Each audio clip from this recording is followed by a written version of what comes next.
Well, welcome back to the Tim Rumler podcast, ladies and gentlemen. And today's guest comes mainly from the field of education, although this man wears about as many hats as I seem to do. He's a father, I believe a grandfather, Yep.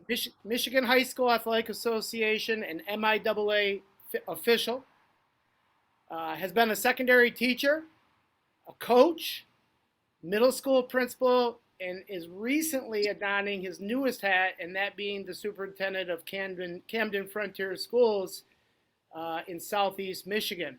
And that's Chris Adams. Chris, welcome to the program. Tim, thanks for having me. I couldn't be happier to be here. Absolutely, absolutely. Let's get things rolling here, Chris. Let's easy toss up home run question. What do most people know you for? A couple different things. Now that I'm back local, they might know me for a little bit more. I would say probably sports. Having been an athlete in Hillsdale County many moons ago, having been a coach, a sports official. I ran the rec department in Hillsdale for a brief period of time. So I would say that probably athletics would probably be the foremost way that most people know who I am. Sure. I always do this with every guest, Chris, because I think it does play a part in the way you see things and the way you see other people as well. Let's go back to the early years, and you just alluded to a little bit there. Talk to me about growing up in Hillsdale, Michigan. What life was like, siblings, you as a student, sports you played. Paint that picture if you can. We moved to Hillsdale from a small town in Calhoun County to Concha in 1978. Yeah. So I started first grade. I had gone to kindergarten there, started first grade in Hillsdale. We lived in a neighborhood about 4 blocks from the elementary school. I went to Mock Elementary, which was right on the edge of the campus at Hillsdale College. Okay. So as a youngster, we used to raise all kinds of Cain and all kinds of hell when we would go up onto campus as young kids. And that was our playground. We had all kinds of things that we could do. And I think that helped form my love of athletics because we were always doing something physical because we had a physical plan to do it. There was the tennis courts, there was the sledding hill. Obviously, you had the old field house with the rubberized floor on one side, the weight room up above on the raised balcony, and then the competition gym. It looked a lot different then than it does now. Yeah. So going back in there now as a sports official, I usually work the Pat Patterson basketball tournament, which is put on by the local Rotary in Hillsdale. It's just, you go back in time and think, man, this is where the actual competition gym was, or was this where the dance studio was? Right. Or was this where the swimming pool was? Right. Before the new swimming pool went in? And I can remember as a kid, that was always the goal because you had to have a special membership to swim at the field house. I just always remember trying to figure out a way to sneak in. So everybody had a membership, but nobody could ever remember to bring it. And as a kid, you're just trying to figure out a way to get into the swimming pool in December because it was cool. Sure. So we did a lot of things growing up. Then moving on to middle school, I kind of found my niche as a football player. I played baseball my whole life. Baseball was just something that came natural because we did it all the time as kids in the neighborhood. Sure. We would play wiffle ball. We would play with a tennis ball. We would play with whatever we could get our hands on. We couldn't actually play baseball because the area that we used, it was a little sandlot park across from my house on Vine and Union Street. Yep. And it's changed over the years. Now there's actually not a picket fence, but a fence that fences in the whole lot. And it's kind of disappointing because the dirt patched bases and pitcher's mound are all gone. But even a few years ago, I could drive by and still see that those were still indentations in the earth where those bases had stood for so many years ago. Sure. And then on into high school, I would say that, again, baseball was always my first love, but I excelled at football pretty early on. And high school was a really good experience for me, just from the standpoint that while we didn't win a lot of games, I met a lot of close friends, and we had just a good time competing. We were in the Twin Valley. We were undersized physically than some of the other schools, Yeah. Not necessarily numbers wise, but just physically, we weren't as big and strong, as fast. as the Marshalls and Battle Creek Lakeviews and Harper Creeks. And Sure. so we took our lumps in football, but baseball, we were always able to compete because we played all the time on our own. Sure. It didn't have to be organized. We didn't have to have adults there. We just played. And we would play pickup. We would play 2-on-2. We'd play 3-on-3. It just didn't matter. We always found a way to play. Yeah. And that, of course, was before video games. I think the only thing that was around early on was the old Atari 2600. And it wasn't until I was almost in college that Nintendo 64 came out. So for me, I missed all of that and never really had to deal with a video game addiction. We were just sports addicted kids. Absolutely. Okay, so you finish up at Hillsdale High School. Did you automatically know that you wanted to go into education, or was there some alternative routes there? Where'd you go to college? Can you speak to that? I went to Grand Rapids Junior College to play baseball initially, and 2.5 hours away just didn't. It was a little bit too much for me, so I transferred to Kellogg. I played 2 years there. Yep. And then I went into the workforce. I wasn't sure really what I wanted to do at that point. I thought I knew, but you don't know what you don't know at the time. And so I went through a period of probably 10 years where I was in sales. I worked at Beck Chevrolet. I worked at Briner Oil. I had run the rec department.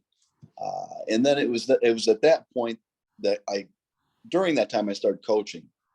And as luck would have it, or I should say as coincidence would have it, the person that hired me to coach at Hillsdale was a former superintendent here at Camden, Scott Riley.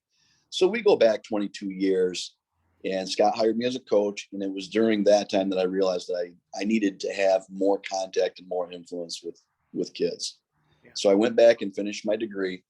I'd had a lot of credits, but I needed specific credits to earn my certification. So I went back and got my cert at Spring Arbor, and then got a job at Star Commonwealth and immediately started my master's program. It was more along the lines because I knew that Star would reimburse me for the tuition. And I was going to take advantage of that. Yeah. But then I found out that, this isn't such a bad gig. So I ended up teaching for 4 years in different roles, and then moved into administration, where I've been ever since.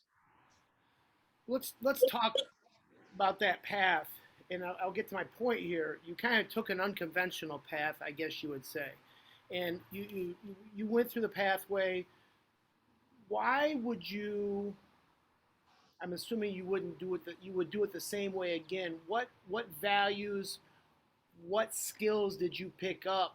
Kind of going that unconventional route. Let's kind of go down that rabbit hole a little bit.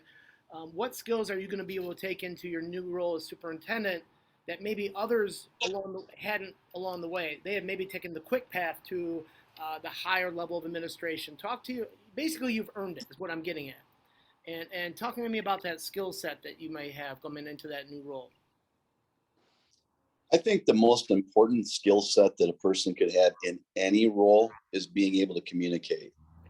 And in those roles, in sales, running a governmental department, you have to be a very good communicator. You have to be very clear. You have to be concise, and you have to understand your audience. And I think those experiences early on, before getting into education, really helped me get to where I am because of those experiences. It also helps having been a parent of 4 kids. So I had raised kids. I knew what kids were all about before I went into the classroom. And I could see all of my children and the kids that I was working with in the classroom. Sure. And I think as a 21-year-old, sometimes you don't have those experiences that you can draw off of. That doesn't mean that you're not going to be a great teacher, but you have to earn and gain that experience through trial and error. Yeah. I was able to learn a lot of those things through trial and error as a parent. And there's no perfect way to be a parent. There's no perfect way to be a teacher. It takes experiences, and it takes a variety of influences to turn out the best possible product in a classroom or in a household. So I've really valued those experiences that I had prior to getting into education, because I think they've really served as a foundation of success for me as I've moved through my educational career. So now you're at Camden. Let's switch the hats a little bit here into the little PR hat. Let's talk about how did this taking on this role come to fruition? What really sparked your interest about Camden? What is the state of Camden right now, and what's your vision? Let's go. I know it's throwing a number of different questions at you, but let's put the PR hat on. Let's talk a little bit about, first of all, how did this job come to fruition? Okay, so COVID happened, and in our district, in my former district in Napoleon, we had a very close-knit, tight administrative team, and nobody knew what the right answers were, but you either had to be a thinker or a doer. And there was another administrator there, Tom Johns, and we took on quite a bit of the responsibility of the back to school plan with input from our elementary principal, our high school principal, and the superintendent, and other stakeholders. We worked closely with our teachers. We brought that information back to the table. It really was a collaborative effort. But in that process, I realized, after we had gone through COVID, the initial return to school plan, and then the COVID learning plan, I'm thinking to myself, you know what? I think I have the skills to be a leader of a district at some point in my career. And then as we came out of COVID, and this is going to sound horrible, but it's not meant to be. As a society, we have lost the ideals of graciousness and civility. And I think isolation was one of the worst things that happened to us. And I realize that there's a lot of factors that go into it. And it's not a political stance. Yep. But when you're in isolation and you're not around other people, your socialization skills suffer.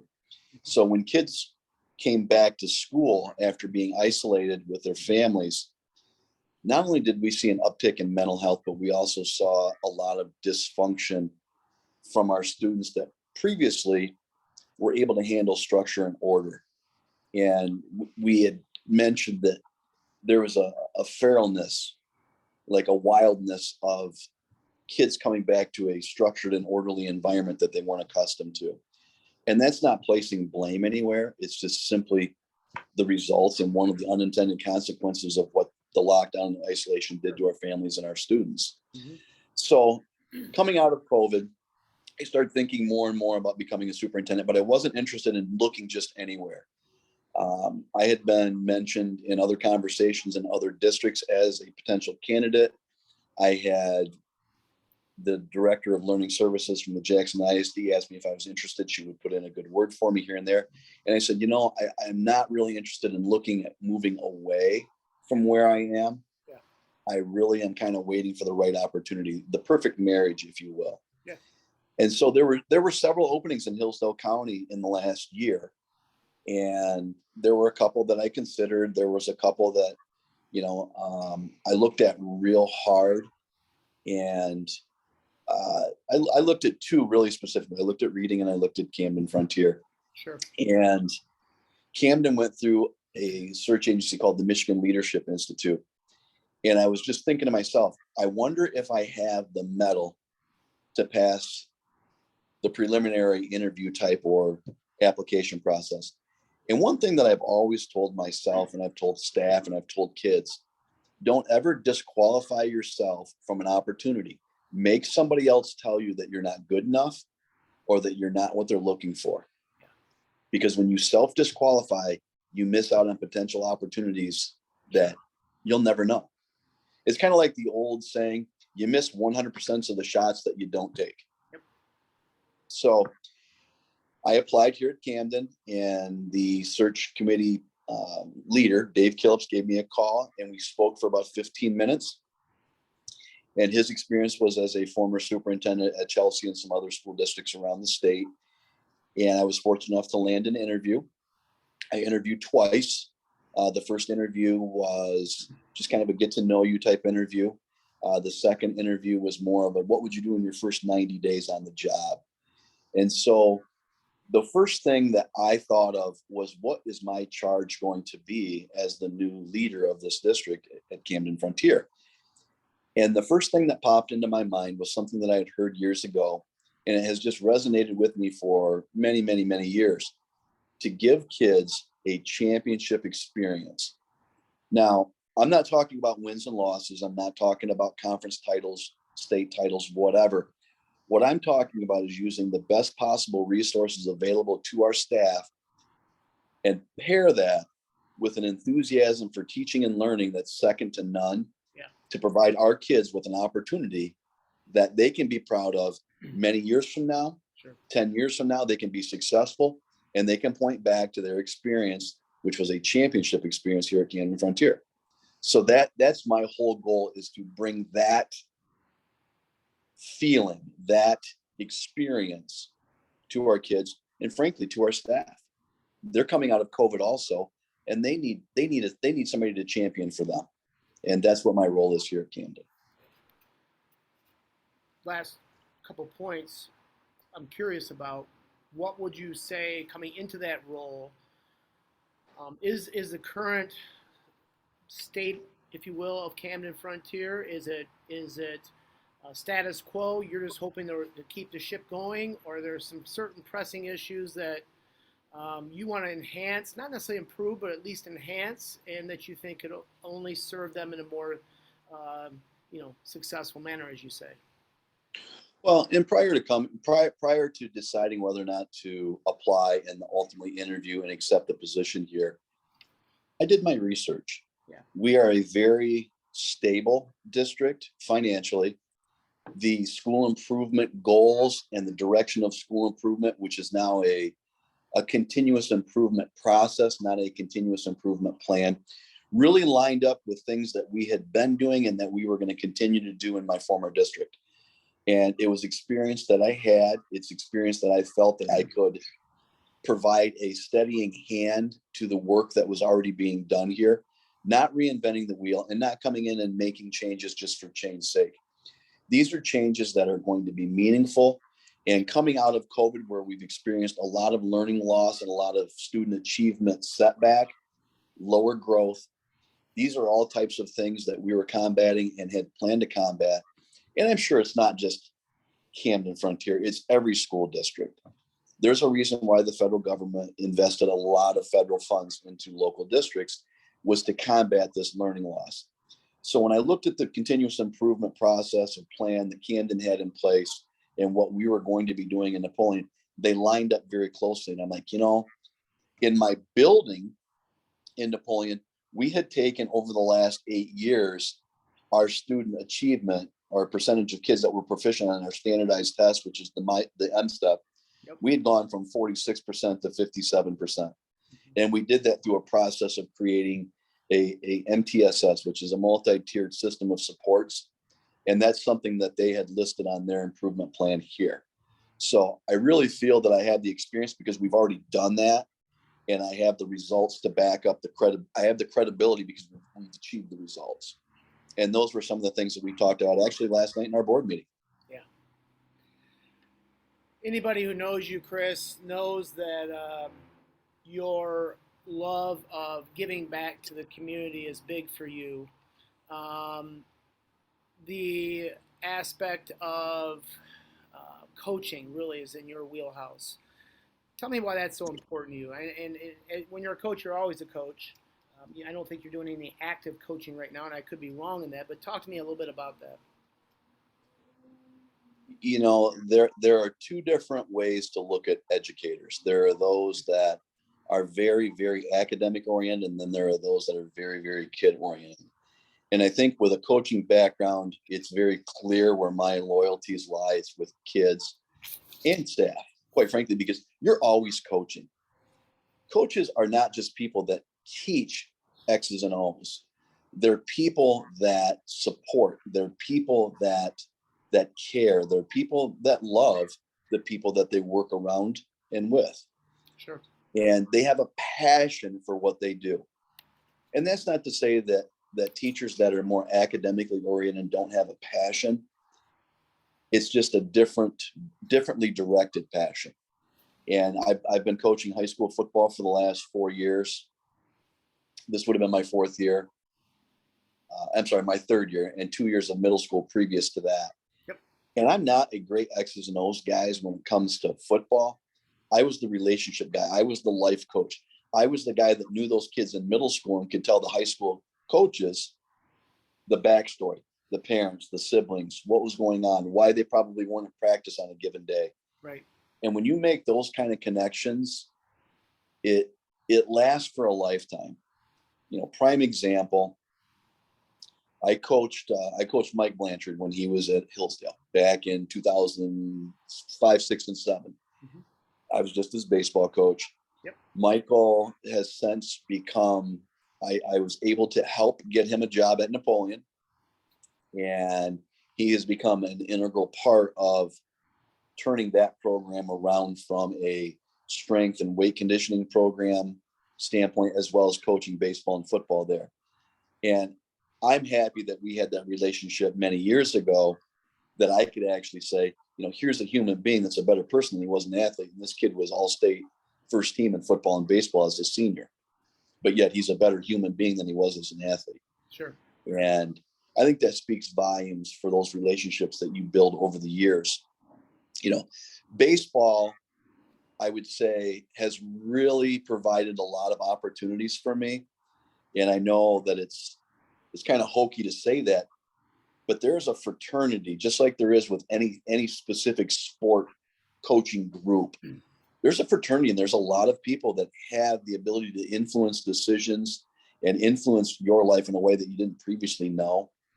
And many times you're disappointed in a situation or an opportunity that maybe disappears on you, or you don't get the opportunity to fulfill what you'd hoped you could do.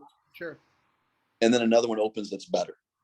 And I truly feel that's what's happened for me here at Camden-Frontier, is I had some other opportunities that maybe slid by, and I thought that I really wanted them. And then after landing here, I know this is where I'm meant to be. That's great. Chris, any successful person, any great leader has had people in their life that's really influenced them as mentors. You and I happen to, I believe, share in one, and that would be Paul Scholes at Northwest Yep. Schools. Um, Including Paul, talk to me about maybe two or three people who have really shaped your view of education. And boy, no better person in relationships than Paul Scholes. Talk to us a little bit about that, if you would. So Paul was my first principal as a public school teacher. And our connection with Star Commonwealth, Paul was a clinician, a family clinician at Star. And his philosophy was, if you can work in that environment, you can do great things here. And I'm sure that he had some reservations, but Paul was a guy that I could bounce a lot of things off of. And the thing that he stressed to me the most is that kids don't care what you know until they know that you care. That's right. He loved his students. Unfortunately, you and I both know this. Paul passed away unexpectedly this spring. Yep. And he left a void in a lot of his students' hearts. I've since run into a couple of them that did not go to the celebration of life, and they didn't know. And when I mentioned it to them, they were just like, wow, he was the reason that I'm here. Yeah. He's the reason that I'm employable. He's the reason why my daughter has the things that she has. Right. And that just spoke volumes to me, even when I was a younger teacher. And so I would say that Paul was probably really the first mentor that I had in education. And then my buddy Peter Beck. Yep. Peter was my 7th grade PE teacher. He was an assistant principal when I was a junior and senior in high school. Sure. He was my boss when I was coaching. He was a colleague when I worked at Hillsdale. But even more so, he's been a lifelong friend. I mean, I've known him since I was 12 years old. So, I mean, we're going on 38 years. And now we vacation. We're leaving to go down and see them tomorrow, actually later in the week.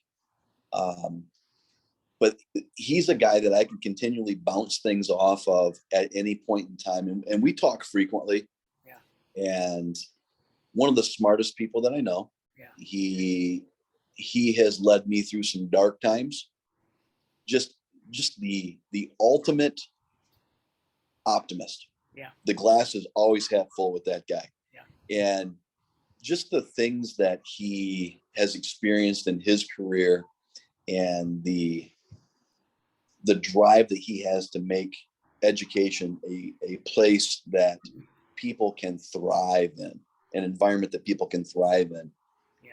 Really, I'm glad that I have someone like that I can talk to about any situation at any given time.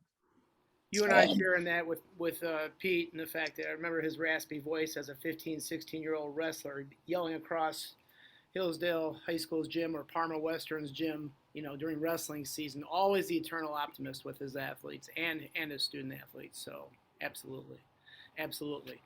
Um, let's Actually, talk. I would say one more, Rums. I got Go one ahead. more, Go ahead. and I would also say Russ Bortel. And it's funny because Russ was my college baseball coach at Kellogg. And it was years after the fact that I realized that Russ grew up in Jonesville. So again, it goes back to that Hillsdale County connection. Russ probably showed me what it meant to be loyal. Here's a guy who had worked at a community college since 1987. He'd probably worn more hats than you and I combined. Yeah. For that college. Yeah. Volleyball coach, softball coach, baseball coach, Miller Building, admissions, ambassador.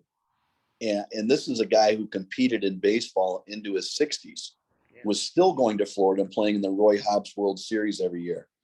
And he passed away a year ago. Yep.